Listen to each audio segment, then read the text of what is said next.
সাধারণত এটা হচ্ছে দ্বারঘাট স্কেলের একটু আগে, যে এখানে রাস্তার ভাঙাচোরা এবং স্কেল করতে হয়।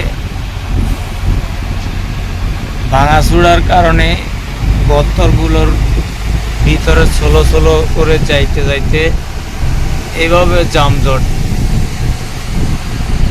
হয়ে থাকে। পিছনে অনেক লম্বা জাম পড়ে যায়। যাই হোক, ইটা দিয়ে আর বালু দিয়ে একটা লাইন সামনে থেকে দেখা যাচ্ছে কাজ করতেছে।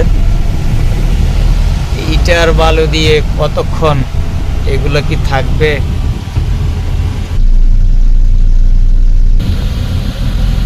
ইটা আর বালু দিয়ে যদি রাস্তা নির্মাণ করা হয় তাহলে কিরকম টিকবে আপনারাই বলুন।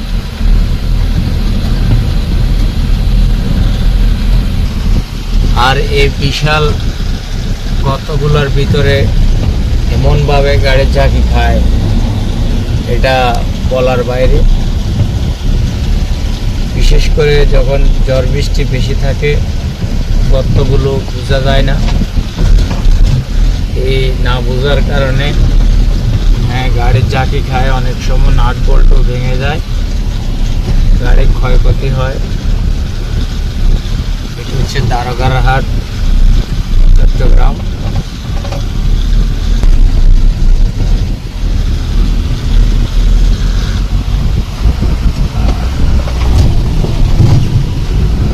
এই যে সামনে দেখতে পাইতেছেন আরেকজন ডান্ডা নিয়ে দাঁড়িয়ে আছে।